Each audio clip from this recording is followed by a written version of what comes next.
우리 하나님 말씀 같이 봅니다. 잠언 8장 오늘은 11절부터 21절까지입니다. 어제 이어서 지혜에 대한 하나님의 말씀입니다. 우리 한 절씩 교독합니다. 대저 지혜는 진주보다 나음으로 무릇 원하는 것을 이에 비교할 수 없음이니라. 나 지혜는 명철로 주소를 삼으며 지식과 근신을 찾아 얻나니. 여호와를 경외하는 것은 악을 미워하는 것이라. 나는 교만과 거만과 악한 행실과 패역한 입을 미워하느니라. 내게는 도략과 참 지식이 있으며 나는 명철이라. 내게 능력이 있으므로 나로 말미암아 왕들이 치리하며 방백들이 공의를 세우며 나로 말미암아 재상과 존귀한 자 곧 세상의 모든 재판관들이 다스리느니라. 나를 사랑하는 자들이 나의 사랑을 입으며 나를 간절히 찾는 자가 나를 만날 것이니라. 부귀가 내게 있고 장구한 재물과 의도 그러하니라. 내 열매는 금이나 정금보다 나으며 내 소득은 천원보다 나으니라. 나는 의로운 길로 행하며 공평한 길 가운데로 다니나니. 우리 합독하겠습니다. 이는 나를 사랑하는 자로 재물을 얻어서 그 곳간에 채우게 하려 함이니라. 아멘. 오늘 이 11절에서부터 21절까지는 지혜가 세상에서 최고다라고 얘기하는 것입니다. 오늘날 우리가 살아가는 삶에는 지혜를 최고로 여기는 것이 아니고 지식을 최고로 여기죠, 그죠? 왜냐하면 그 지식이 우리에게 뭐냐 하면 세상의 명예와 돈을 일반적으로 갖다 줍니다. 그래서 그 지식을 추구해 나갈 때에 어떤 지식을 추구하느냐에 따라서 나중에 삶이 전혀 달라집니다. 쉽게 말하면 대학교를 갈 때에 어떤 학과를 선택하느냐에 따라 가지고 졸업하고 난 다음에 자기 원하는 직장을 들어갈 때에 그거 가면 전혀 달라요.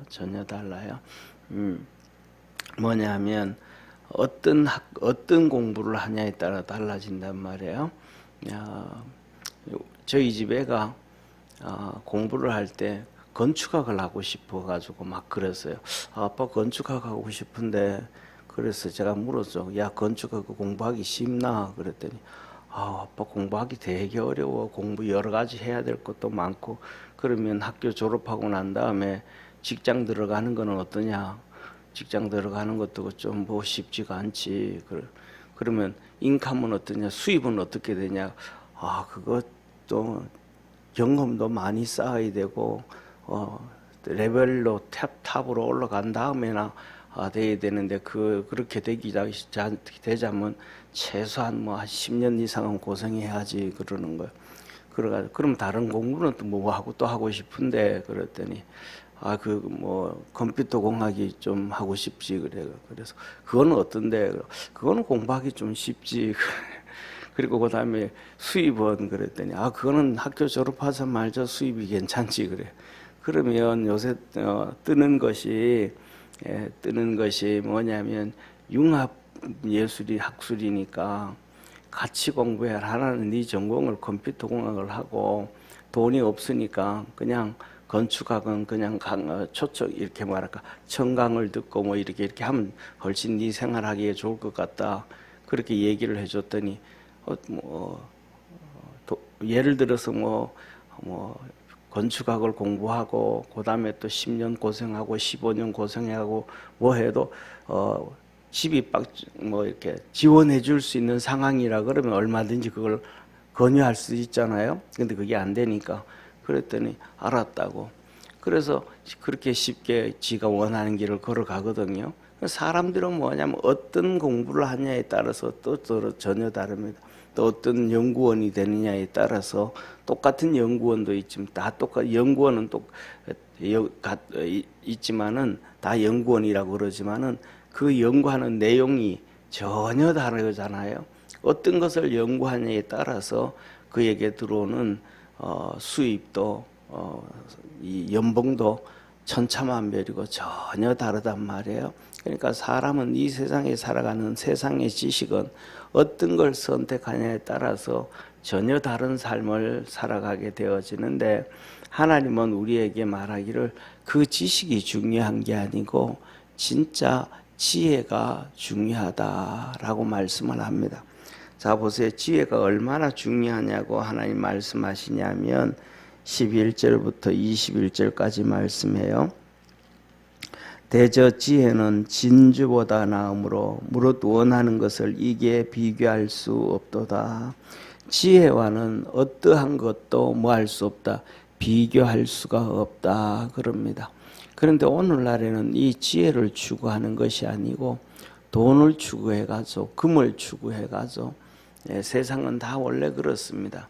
왜냐하면 지혜는 보이지 아니하는 것이고 돈은 보이는 것이고 영은 보이지 아니하는 것이고 육은 보이는 것이고 천국은 보이지 아니하는 것이고 이 세상의 삶은 눈에 보이기 때문에 그렇습니다.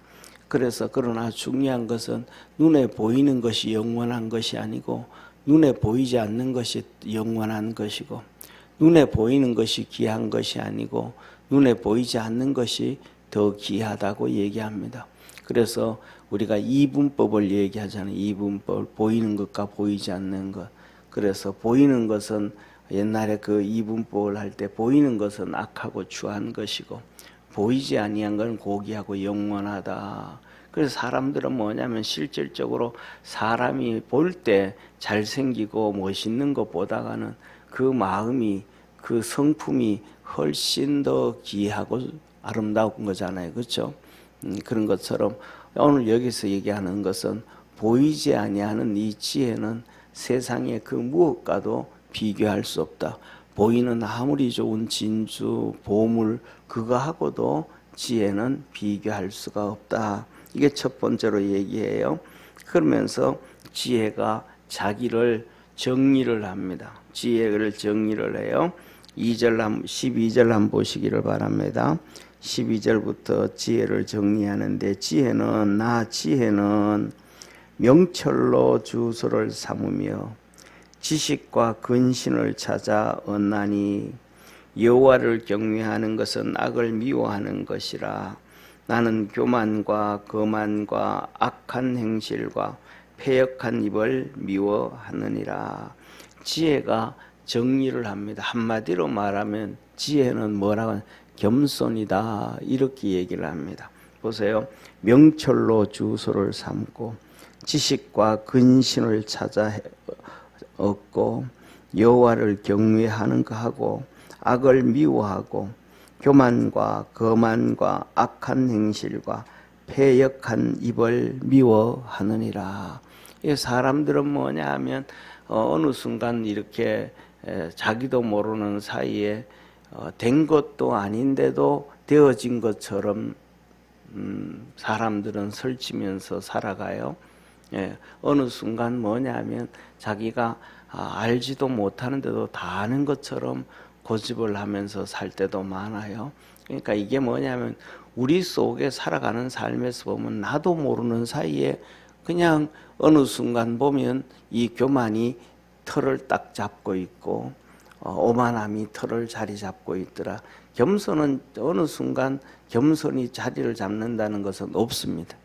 겸손은 그냥 끊임없이 이렇게 망치질을 해야 되고 채찍질을 해야 되고 두들겨야만 겸손이 그 자리에 그래도 붙어 있게 되어진다는 걸 기억하기를 바랍니다. 그러니까 뭐냐 하면 어느 순간 이렇게 예를 들면 보세요. 사랑하는 성도님, 창세기 3장에 보면 아담과 하와가 나와요. 아담과 하와 마음속에서 하나님이 하와를 만들어 놨을 때에 아담이 얘기를 합니다. 이는 내 살 중에 살이요 뼈 중에 뼈라라고 해요. 그런데 죄 짓고 난 다음 어느 순간 벌써 거기에 뭐냐면 사랑은 사라져 버리고 악만 가득 차 있게 되어지는 거예요. 그래서 그 악이 뭐냐 하면 다 싫어하는 거예요. 하나님이 만들어준 저 여자 때문에 하나님도 미워하는 마음을 갖고 악한 마음을 갖게 되고, 하와를 향해서도 그 마음을 갖게 되어지고, 하와도 똑같아요. 그냥 뭐냐면 하나님 만든 저 뱀 때문에, 그래서 하나님 만든 지혜로운 뱀 때문에 한단 말이에요. 그러니까 하나님 만든 창조물도 미워하게 되어서 버리고 하나님도 미워하게 되어서 버리는. 그런데 그 속에 그 아름다운 겸손함과 또 회개하는 겸손함과 또 사랑하는 마음은 어느 순간 사라져 버렸단 말이에요. 죄가 들어오는 순간. 그런데 이런 것들이 계속 유지되기 위해서는 스스로 계속해서 두들기고 계속해서 노력하고 애써야 된다는 것을 기억하기를 바랍니다. 이거는 뭐냐 하면 빛과 그림자와 똑같다는 거예요. 빛이 서서히 들어오면 어둠은 서서히 물러가고, 빛이 서서히 떠나게 되면 그 자리에는 또 어둠이 차는 것처럼 우리 믿음의 성도들에게는 하나님을 믿고 섬겨가는 그 지혜가 이렇게 항상 자리 잡을 수 있기를 주의 이름으로 축원합니다. 그래서 14절 보세요. 그렇게 두들기고 애쓰고 수고를 할 때에 내게는 도략과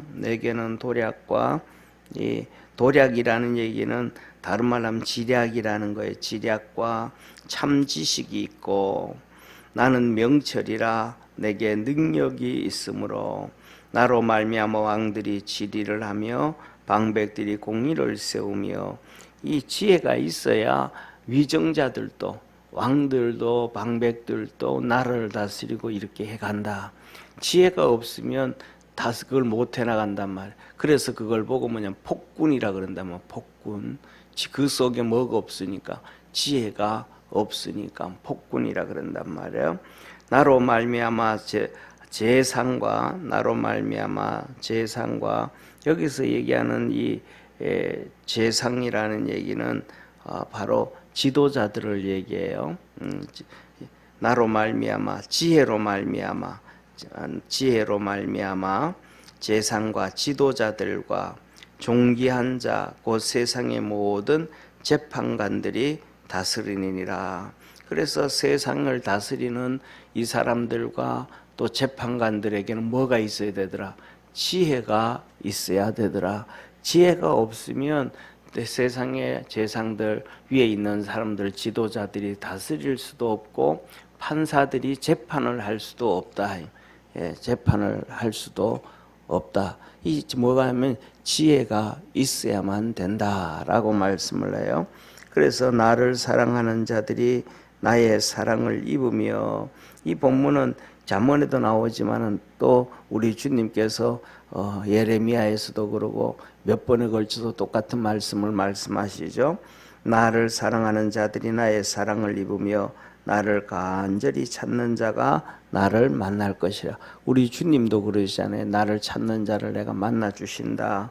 사랑하는 자를 내가 사랑한다.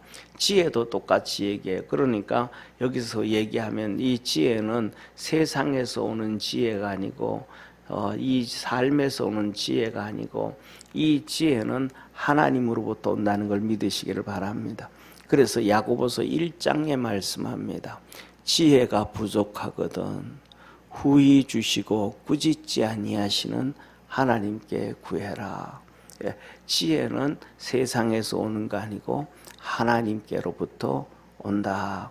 그래서 탈무드도 그래서 그것을 계속해서 유대인 첫 번째 교육 탈무드가 바로 그 얘기를 해주고 있잖아요. 그래서 뭐냐면 우리 삶 속에 지혜가 좀 있어야 말을 해도 무엇을 해도 되어지지, 지혜가 없으면 안 된다. 그런데 여기서 특징 보면 이거예요. 17절을 한번 보세요. 17절에 보면 금방 봤던 것처럼 중간 부분에 나를 사랑하는 자들이 나의 사랑을 입으며 나를 간절히 찾는 자가 했다. 그 간절이라고 할 때 일자 써 있죠, 그죠? 표시가 돼 있잖아요, 그죠? 이 간절이라는 단어가 뭐냐 하면 다른 말로 하면 히브리에는 이 간절이라는 이 단어 속에 어떤 의미가 있냐면 새벽이라는 의미가 있습니다. 그래서 성경에서는 항상 새벽을 얘기를 하고 아침을 얘기합니다. 그래가지고 잠언 시편 64편에도 내가 새벽에 너를 도와주리라. 하나님을 찾는 사람들은 항상 뭐냐면 새벽을 찾고 아침을 찾고, 또 악을 쫓아가는 사람들은, 어두움을 쫓아가는 사람들은 항상 밤을 찾아갑니다. 그래서 하나님을 찾는 사람들은 아침 새벽 햇빛이 이렇게 떠오르는 새벽을 찾고, 어둠에 잡힌 사람들은 밤을 찾습니다. 그래서 우리가 잘 아는 것처럼 뭐냐면 성경에서도 보면 상번제하고 하잖아요. 상번제. 이 상번제하고 할 때는 이 새벽에 아침 일찍 해 뜰 때 드리는 번제와, 그 다음에 해가 질 때 하루를 마치는, 해가 질 때, 요새는 뭐 전기가 있어가지고 우리나라 같은 건 24시간 하나잖아요. 그게 아니고 옛날에는 그냥 해지면 캄캄하잖아요. 해지기 전에 저녁 때 드려지는 번제, 이걸 아침 저녁으로 드려지는 번제를 상번제, 그런, 이게 하나님을 찾는 사람들이에요. 그런데 우리가 얘기하는 것처럼 요새는 뭐 다 그런 룰이 바뀌어 버렸지만은, 제사하면 보통 제사는 밤 11시에 드린단 말이에요. 10시쯤 돼가지고 준비해가지고 11시에 제사 드리고 12시 넘어가면서 그리고 이제 귀신과의 만남이 바로 이 어둠을 찾아가는, 그래 우리 믿음의 성도들은 하나님은 열심히 찾는 자는 새벽을 찾는다. 그런단 말이에요. 그래서 우리나라 뭡니까?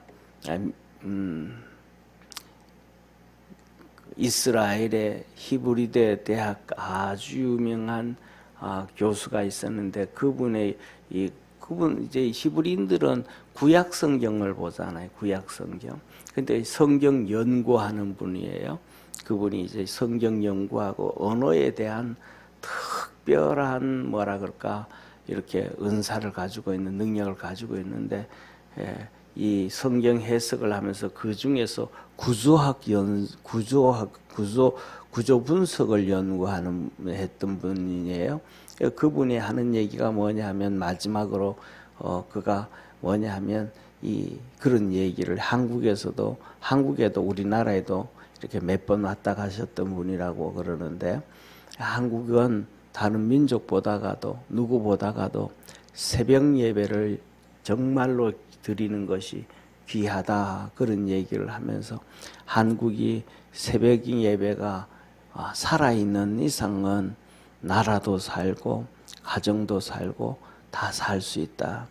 그런데 새벽 예배가 죽으면 안 된다. 그래서 그분이 지금하고 아니 있고 그 전에 왔을 때 우리나라 오면 산마다 기도원이 있었잖아요.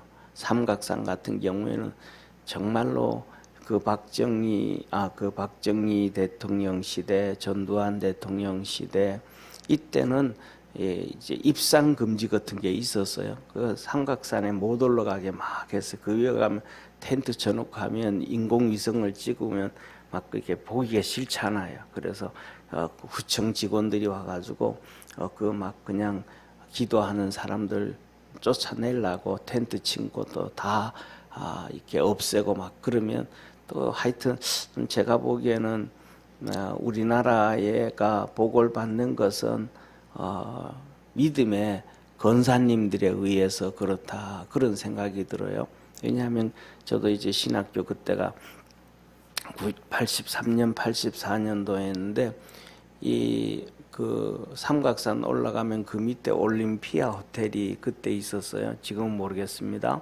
근데 거기서 이제 버스를 내려서 걸어 올라가면 그 위에 삼각산 제일 꼭대기가 민족재단이라는 거예요. 민족재단인데 정말로 그때는 많이 추웠습니다. 영하 20도씩 겨울에 한겨울에 내려가는데, 그 꼭대기 올라가면 지하가 이렇게 한 1m 정도 땅을 이렇게 팠어요. 땅을 1m 정도 이렇게 파고 텐트를 이렇게 추우니까 그 위에다가 한 1m 땅을 파고 이렇게 천막을 세워놨는데, 일주일에 한 번씩 올라가면 어떤 데 가면 그게 철거가 다 돼 있어요. 또 다 망가뜨려놔요. 그러면 그 올라가는 데는 정말 길도 별로 없어요. 2시간 반 동안 올라가야 돼요. 정말 길도 없고 돌멩이를 막 잡고 돌멩이 위로 올라서 이렇게 길어 올라가는데, 거기 올라가시는 분들은 거기다가 노트가 있어요. 거기다가 다 기록을 해요. 누가 왔다 갔다 누가 왔다 갔다 다 기록하는데, 그것을 이끌어 가시는 분들이 권사님들이에요. 여성도님들이, 권사님들이 거기 2시간 반 올라가는데, 그 올라가면서 쉽게 말하면 시멘트도 메고 올라가고, 그거 쌓기 위해서 벽돌도 지고 올라가고 물도 지고 올라가고 가가지고, 말이 그대로의 민족재단이라고, 거기서 그냥 나라를 위해서 기도를 하는데, 그 일들을 한두 명이 아니고 수백 명의 권사님들이 다 해요. 저는 그런 생각, 그분들의 헌신과 그분들의 기도가 오늘날 이 대한민국을 했고, 오늘날 우리가 이렇게 살아가게 만들어 주셨고, 하나님의 은혜를 입게 해주셨다. 저는 그렇게 믿습니다. 그래서 뭐냐면, 오늘날도 우리는 뭐냐면 기도를 안 해요. 기도를 해야 진짜 하나님 앞에서 지혜를 얻게 되어지고, 힘을 얻게 되어지고, 능을 얻게 되어짐을 기억하기를 축원합니다.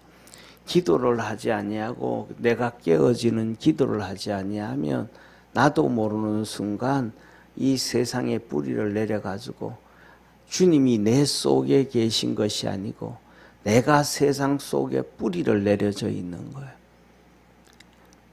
나 예수 믿는데, 나 하나님 섬기는데, 진짜 내가 깨어지는 기도를 안 하면 내가 세상에 뿌리를 내려가지고 있는 게, 그게 진짜 나인 줄 알아요.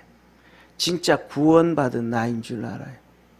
잘못하면 세상과 함께 망할 수 있는 건데, 예수로 변화되어져야 되고 말씀으로 변화되어져서, 그래서 주님이 말씀하신 것처럼 너희는 새로운 피조물이라 그랬는데, 그전 예수 처음 믿을 때보다가도 더 세상적으로 돌아서 가 있고, 더 세상적인 지식에 잡혀져 있는데도, 그러면 새로운 피조물이 아니고 더 타락되어진 거잖아요. 그럼 더 타락되어졌으면 더 회개해야 되는데, 회개는 싫어하거든요. 회개하라는 말도 싫어하고요. 이거는 뭐 하루 이틀 문제가 아니잖아요. 우리 가장 유명한 말씀을 하셨잖아요. 옥하는 목사님이 한국 교회를 대표할 수 있는 목사님 중에 한 분이었잖아요. 그분이 은퇴하고 난 다음에 2017년인가 그때였죠. 상암동에서 민족 대각성 부흥회 그 집회를 하면서 그분 하신 말씀이, 자기가 그때 회개한다고, 목회를 할 때 성도들에게 있어서 회개하라고 잘못된 걸 얘기하면 성도들의 예배드리는 얼굴이 바뀌어지더라고. 그래서 자기가 뭐 얘기를 못했대요. 그냥 제자 훈련하고 이러면 복 받는다, 이러면 은혜 받는다, 그 얘기만 하셨다는 거예요. 왜? 성도들이 얼굴 바뀌어지는 게, 그러면 은혜를 못 받는다. 그 사실은 그게 은혜를 받는 거 받아야 되는 건데 못 하셨다는 거예요. 이게 오늘날 우리가 뭐냐 하면, 예수님을 믿어서 변화되어지고 나면 회개하라 그러면 주님 앞으로 회개하는 것이, 그것이 은혜이고 그것이 세상에 가장 큰 지혜임을 믿으시기를 바랍니다. 그래서 세례 요한도 얘기하잖아요. 도끼가 나무 뿌리에 놓였으니 회개하지 않는 자마다 찍어 불에 던지우느니라. 그럼 우리가 어떻게 회개하면 되겠는가? 그 사람들이 다 몰려와서 회개를 얘기하는데, 오늘날 우리는, 믿음의 성도들은 회개가 익숙해져야 됨을 믿으시길 바랍니다. 그것이 회개가 익숙해지지 아니하고, 하나님 말씀이 나에게 뭐냐면 그냥 좋아서 부딪히면 그게 아니고, 내 심장을 찌르고 내 마음을 찌르고 내 가치관을 찌를 때 그 말씀이 진짜 우리를 변화시키는 하나님의 말씀임을 믿으시길 바랍니다. 그래서 로마서 12장에 주님 말씀합니다. 너는 변화를 받아서 이 세상을 쫓아가지 말고 하나님의 선하시고 기뻐하시고 온전하신 뜻이 무엇인지 분별해라. 하나님의 뜻을 쫓아갈 줄 아는 축복의 성도가 되기를 바랍니다. 이게 지혜입니다. 그래서 주님께서 그렇게 되어지면 하나님이 축복을 해주시는데 여기서 보시기를 바랍니다. 뭐라고 말씀하시냐면 18절부터 21절까지입니다. 18절부터 21절까지 우리 다 같이 한 목소리로 우리 합독하겠습니다. 부귀가 내게 있고 장구한 재물과 의도 그러하니라. 내 열매는 금이나 정금보다 나으며 내 소득은 천원보다 나으니라. 나는 의로운 길로 행하며 공평한 길 가운데로 다니나니 이는 나를 사랑하는 자로 재물을 얻어서 그 채우게 하려 함이니라. 지혜는 여기서 첫째 부귀가 있고 장구한 재물이 있고 의가 있고 지혜의 열매는 금이나 정금보다 낫고 소득은 천원보다 낫고 의로운 길로 행하고 공평한 그 길 가운데로 다니고 그래서 우리 주님이 우리와 함께하게 되시는 임마누엘 되심을 기억하기를 바랍니다. 이는 나를 사랑하는 자로 이 지혜를 사랑하는 자로 재물을 얻어서 그 곳간에 채우게 하려 함이니라. 결국은 여기서 말씀하시는 이 지혜는 처음 말씀드렸던 것처럼 우리 예수님이고 우리 하나님이심을 믿으시길 바랍니다. 세상 여기서 보면 이 지혜는 그런 재물의 부귀가 있고 장구한 재물이 있고 그렇습니다. 그래서 이 부귀가 있고 장구한 재물이 있고 세상에 출세라고 잘나는 것도 있고 세상에 다 그렇습니다. 두 가지가 있습니다. 하나는 하나님에 의해서 부귀가 있고 하나님에 의해서 재물에 있는 사람이 있고 그 다음에 두 번째로는 세상과 짝해서 사단 마귀와 짝해서 부귀가 있고 재물이 있는 사람이 있습니다. 어느 곳에서 어디에 잡혀서 부귀와 재물을 가질 것인가? 그거는 예수님과 함께 하나님과 함께하면 하나님의 은혜 안에 사는 사람이고 세상과 짝하게 되면 마귀한테 자기 영혼을 다 털어버린 사람이라는 걸 기억하기를 바랍니다. 그래서 이 사단 마귀와 타협을 하는 거예요. 그래서 예수님이 그러잖아요. 예수님이 시험 받을 때 마귀가 그러잖아요. 너 나하고 타협하자. 네 영혼도 내한테 팔아라. 그러면 내가 세상의 모든 부귀와 영화 다 줄게. 부귀와 영광에 다 줄게. 예수님 이 시험할 때 마귀가 그러잖아요. 그때 예수님 뭐라 그래? 하나님만 경배하고 하나님만 경배하고. 저와 여러분들은 세상과 짝하고 사단과 짝해가지고 부귀 영화가 있는 게 아니고 우리 주님을 경배함으로 하나님의 축복이 있기를 주의 이름으로 축원합니다. 기도하겠습니다. 전능하신 하나님 아버지, 지혜는 하나님을 말씀합니다. 진주보다 낫고 정금보다 낫고 세상의 부귀보다 좋은 것이 하나님이심을 우리 모든 믿음의 성도들이 깨닫고 알게 하여 주옵시고, 그래서 17절에 말씀하신 것처럼 나를 사랑하는 자들이 나의 사랑을 입고 나를 간절히 찾는 자가 나를 만날 것이라 하셨던 것처럼 주님을 만나고 주님으로부터 지혜를 얻고 주님을 섬기고 주님으로부터 믿음을 얻고 주님을 사랑하고 주님의 사랑을 품고 사는 우리 축복의 성도들 되게 하옵소서. 새벽에 주님을 찾습니다. 주님의 은혜를 구합니다. 주님의 도우심을 원합니다. 함께하여 주시고 구원의 역사 이루어 주시고 주님 영광 받아 주시고 주님의 은혜가 우리의 삶 속에 풍성하게 하옵소서. 구원하신 예수님의 이름으로 기도드립니다. 아멘. 하늘에 계신 우리 아버지여, 이름이 거룩히 여김을 받으시오며 나라의 임하옵시며 뜻이 하늘에서 이룬 것 같이 땅에서도 이루어지리다. 오늘날 우리에게 일용할 양식을 주옵시고 우리가 우리에게 죄 지은 자를 사하여 준 것 같이 우리 죄를 사하여 주옵시고 우리를 시험에 들게 하지 마옵시고 다만 악에서 구하옵소서. 때의 나라와 권세와 영광이 아버지께 영원히 있사옵나이다. 아멘.